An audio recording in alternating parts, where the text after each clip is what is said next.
João está exilado na ilha de Patmos e então num dia do Senhor, a gente imagina que é um domingo pela manhã, ele é arrebatado, né? Ele tem uma experiência espiritual e Jesus aparece para ele, né? Ele ouve a voz com som de trombeta, depois ele se vira para ver, ele descreve toda a aparência do Senhor Jesus. E aí depois o próprio Jesus fala, então escreve agora que eu quero falar com a igreja, né? E a gente entende que as 7 cartas às igrejas do Apocalipse, na verdade, são mensagens do Senhor Jesus a nós, igreja do Senhor Jesus. O número 7 fala dessa plenitude. Então essas mensagens que estão aqui são para toda a igreja, em todo o tempo, em todas as épocas. É uma mensagem para nós. E a primeira igreja a quem Jesus se dirige, né, é a igreja em Éfeso. Jesus sabe, e ele vem dizendo assim: conheço as suas obras e o seu trabalho árduo e a sua perseverança. Sei que você não pode tolerar homens maus, que pôs à prova os que dizem ser apóstolos, mas não são, e descobriu que eles eram impostores. Você tem perseverado e suportado sofrimentos por causa do meu nome e não tem desfalecido. Olha como Jesus está elogiando essa igreja, né?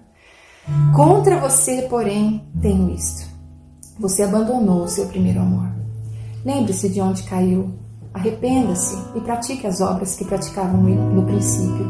Se não se arrepender, virei a você e tirarei o seu candelabro do lugar dele. Mas há uma coisa a seu favor: você odeia as práticas dos nicolaítas como eu também as odeio. Aquele que tem ouvidos, ouça o que o Espírito diz às igrejas. Ao vencedor, darei o direito de comer da árvore da vida que está no paraíso de Deus. Em todas essas cartas, no início, Jesus se apresenta destacando alguma coisa daquela visão que João teve aqui no capítulo 1. E Jesus elogia, ele fala: vocês têm suportado sofrimento por causa do meu nome. Conheço a sua perseverança. Vocês não têm desfalecido. Jesus vai elogiando. Uau, uma igreja atuante, forte, viva. Uma igreja que estava ali trabalhando, perseverando e buscando conhecer cada vez mais as Escrituras, mas tinha uma coisinha só que não estava 100%. E é essa questão do amor, né? Então Jesus fala: uma coisa eu tenho contra você: você abandonou o seu primeiro amor. Abandonou. Isso fala que é um ato voluntário, não foi um acidente. A igreja, por uma decisão assim de muitas negligências que foram sendo feitas no seu próprio coração, ela foi se afastando. Esse amor, essa intensidade desse primeiro amor poderia ser traduzido também como melhor amor. Isso foi se perdendo ao longo dos anos. Então, era uma igreja envolvida ainda, uma igreja perseverante, que amava o Senhor, mas o amor não estava naquele nível do início. Por isso que Jesus fala: você abandonou o seu primeiro amor. É aquela forma intensa que você me amava. Isso é o primeiro amor. Um fogo que arde no nosso íntimo e que coloca Jesus acima de todas as coisas. O que vai acontecendo, o que aconteceu com essa igreja, né? É que ela foi abandonando isso. Um dia ela escolhia priorizar uma outra coisa.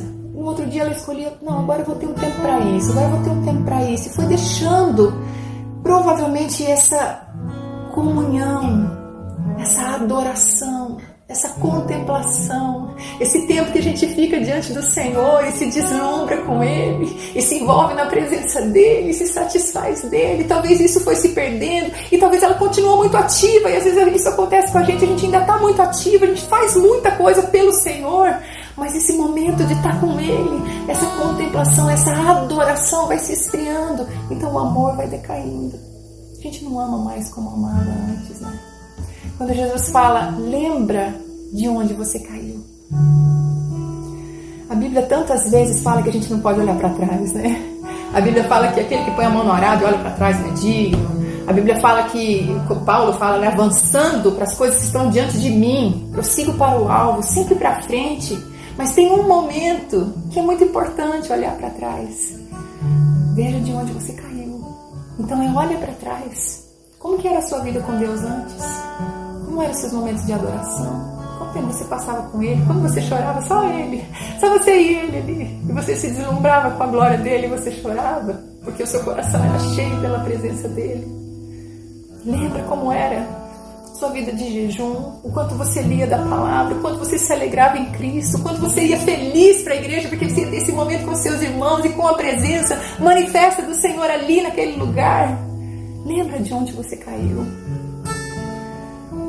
Em alguns momentos é importante a gente olhar para trás e ver, será que a gente continua na mesma pegada? Ou será que ao longo do tempo a gente foi decaindo na nossa comunhão, na nossa intimidade, na nossa adoração a Jesus? Então, quando o Senhor Jesus fala, lembra de onde você caiu, arrependa-se e pratique as primeiras obras, então a gente entende que abandonar o primeiro amor é um pecado, porque ele fala arrependa-se, né? E pratique as primeiras obras, é a forma como Jesus está dizendo pra gente voltar a esse amor. Como que a gente faz para voltar a esse amor? Lembra? Arrependa-se e pratica as primeiras obras. Faz o que você fazia no início. Volta a praticar, volta a adorar, volta a ler a palavra. Tantas coisas podem fazer com que o nosso amor se esfrie, né? Tantas coisas. O convívio com o pecado, por exemplo, às vezes não só um pecado meu, né? Um pecado pessoal, mas às vezes um pecado da sociedade. Como a gente percebe isso quando você fica perto de gente que ama muito a Jesus e que fala de Jesus e que toda hora está falando alguma coisa boa e está lembrando de um texto e está contando um testemunho, parece que o nosso coração vai se mantendo aquecido, mas começa a conviver com gente que reclama, com gente envolvida em pecado, que só fala mal dos outros, que está só pensando em curtir, você vai ver que seu coração vai começar a esfriar também. O pecado da sociedade, a Bíblia fala que no final dos tempos, a maldade, né, com o aumento da maldade, o amor de muitos iria esfriar. Então, às vezes, no meio dessa sociedade, nosso coração também vai se esfriando. Outra coisa que pode fazer com que o nosso amor esfrie é a falta de profundidade. Aquela semente, quando Jesus contou a parábola do semeador, caiu ali. Na beira do caminho, Satanás veio e roubou, mas aquela que caiu na pedra, a pessoa recebe com alegria. Ela está ali, logo se desenvolve e tal, só que a raiz não vai no fundo, não vai no profundo. Então, quando vem a provação, a pessoa abandona a fé. E o Senhor quer que a gente tenha profundidade. Essa igreja tinha profundidade, porque suportou sofrimentos por causa do nome do Senhor, só que o amor não foi o mesmo ao longo dos anos. O que mais que pode fazer com que o nosso amor se esfrie? As distrações. Puxa, como nós vivemos num tempo de distrações. Como nós vivemos num tempo de distrações. Eu acho que isso é artimanha de Satanás. Isso começou lá atrás, quando Moisés vem para Faraó e fala, deixa o meu povo sair para prestar culto no deserto. O que Faraó faz, ele logo aumenta a carga de trabalho, né, daquelas pessoas. Vamos pensar em culto e nada, vamos trabalhar cada vez mais aqui. E hoje, com tanta coisa acontecendo na nossa vida, eu vejo pelos meus filhos como é difícil um momento de tédio, um momento de tranquilidade, um momento só para conversar, um momento para ler, não tem. Então a mensagem de hoje é não como a mulher de Ló, que olhou para trás como quem quisesse voltar para aquele lugar de pecado, Sodoma e Gomorra. Quando a mulher de Ló olha para trás e ela é transformada numa estátua de sal, foi porque o seu olhar para trás é um olhar que queria voltar para aquela vida, não queria abandonar, amava aquilo. Não, a gente está sendo convidado pelo Espírito Santo a olhar para trás ao longo da nossa própria história e ver e analisar, será que o meu amor cresceu? Será que o meu amor esfriou? Então, lembra-te de onde caiu. Arrependa-se. Esse arrependimento é muito importante. Eu preciso confessar diante de Deus. Eu preciso dizer, Senhor, já foi. Hoje não é mais, me ajuda. Senhor, eu estou distraída, eu estou desfocada. Quando eu vou orar, eu falo 2 frases. Na terceira, minha mente já presta atenção no barulhinho lá fora. Não tem sido assim? Como está sendo mais difícil? Nesses momentos de oração, nossa mente está muito agitada. E aí eu me lembro de Marta e Maria, né? Uma coisa só é necessária. Irmãos, como que o nosso amor aquece? Como que esse fogo aumenta, né? Se é um fogo que arde no nosso coração e faz com que Jesus esteja acima de tudo, a gente tem que pôr lenha. Tem que pôr lenha nessa fogueira. Tem que pôr lenha nessa fogueira. Como que a gente põe lenha? É aqui, ó. É lendo um versículo, mas não é só ler, só informação, não. Eu vou ruminar, eu vou meditar, eu vou memorizar, eu vou pôr na porta da geladeira, eu vou pensar naquilo, e eu vou dobrar os meus joelhos, e eu vou contemplar a glória do Senhor, eu vou adorar, eu vou olhar para Ele. isso vai aquecendo o nosso coração. John Stott fala que a cruz é o lugar onde a chama do nosso amor é acesa, mas é preciso chegar perto o suficiente para que as suas centelhas caiam sobre nós. Ai, que o Senhor faça isso conosco. Amados, quando Jesus fala tudo isso, Ele fala assim, arrependa-se. Se você não se arrepender, olha o que está escrito aqui, ó. Pratique as obras que praticava no princípio. Se não se arrepender, virei a você e tirarei o seu candelabro do lugar dele. O que ele está querendo dizer? O candelabro é um símbolo da igreja. O candelabro, ele ilumina. A gente consegue entender que quando a igreja ama a Jesus mais do que tudo, quando Jesus realmente está acima de tudo no coração da sua igreja, essa igreja ilumina. Ela traz luz, e é esse o propósito. Vós sois a luz do mundo, disse o Senhor para nós. Só que essa luz, ela vai brilhar se o meu amor estiver quente pelo Senhor, se Ele estiver ocupando esse primeiro lugar. É o meu primeiro pensamento, é a minha última oração antes de dormir. Eu estou sempre pensando nele, eu estou conectada com Ele. Mas pode ser que a gente tenha se afastado, e pode ser que esse amor tenha esfriado. Então essa igreja vai perdendo a sua luz. Por isso que Ele fala, eu vou remover o seu candelabro. A igreja pode até estar ali, está tendo reunião de segunda a sábado e domingo. Muitos ministérios, muito atuante, uma igreja ortodoxa, uma igreja que estuda, que ama a palavra, mas o amor não é o mesmo. E amados, tantas vezes a gente faz tanta coisa para o Senhor, mas se a motivação não for o meu amor por Ele, isso tudo não é suficiente. Não há serviço que substitua o amor. O que o Senhor quer é que nós amemos a Ele de todo o nosso coração, de todo o nosso entendimento, com todas as nossas forças e a nossa alma. E isso vai nos levar a um amor ao nosso próximo. É mentiroso quem diz que ama a Deus e não ama o seu irmão. Porque você não pode amar a Deus que você não vê se você não ama o seu irmão, quem você vê. O apóstolo João disse isso. Então, o meu amor por Jesus, esse fogo que arde no meu coração, que coloca Jesus acima de tudo na minha vida, vai fazer com que eu transborde amor pelas pessoas ao meu redor. Eu vou amá-las com amor incondicional, com amor incorruptível, amor que não se deteriora com o tempo. Que Jesus faça isso conosco. Eu me lembro de uma vez, eu escrevi uma canção que fala sobre isso, porque eu sentia que o meu amor era muito frágil. Me lembro daquele texto de Oséias, quando o Senhor vem e fala, o que eu vou fazer com você, Efraim? Seu amor para comigo é como o orvalho da manhã, que cedo passa. Esse texto ficou no meu coração, e parece que eu sentia dessa forma. Meu amor por Jesus era muito pequeno, era muito imperfeito, e eu sei que é ainda, mas eu sei que existe amor. Eu sei que existe amor no seu coração por Jesus, senão você não estaria aqui. E aí a minha oração, através dessa canção, eu sugiro que seja a sua oração também. Nosso amor é frágil e é imperfeito, mas o Senhor conhece o nosso coração. E é só Ele que pode fazer esse amor aumentar. À medida que nós o buscamos e Ele se revela a nós, à medida que a gente se aproxima da cruz, esse amor enche o nosso coração e o nosso coração é aquecido. Que Ele faça isso comigo, com você, em nome de Jesus.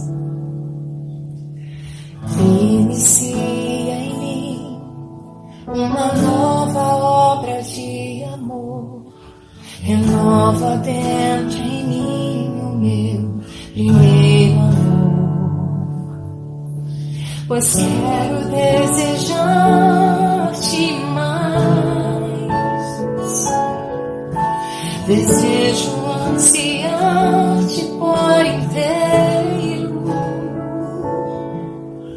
Ajuda-me, Senhor, pois sou frágil e imperfeito, meu amor.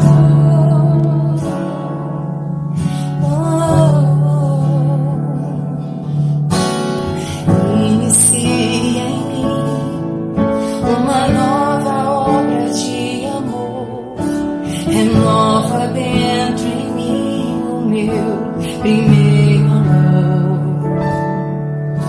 pois quero desejar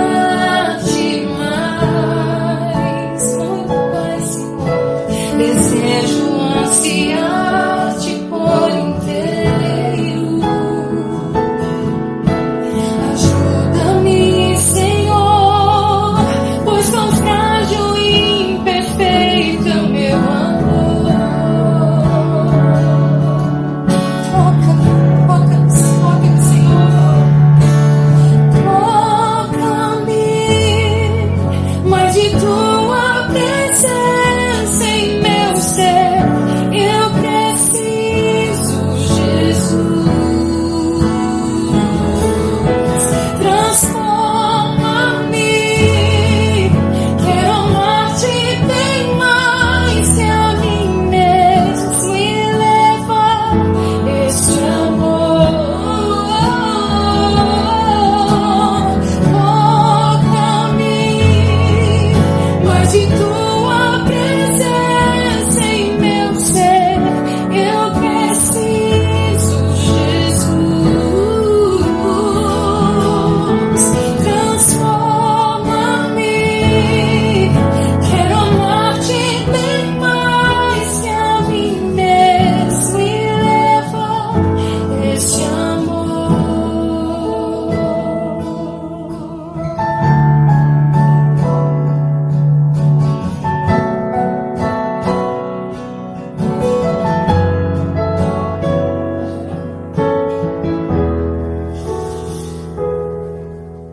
Senhor nosso Deus, renova o teu amor, ó Deus, o nosso amor por ti em nosso coração, Pai.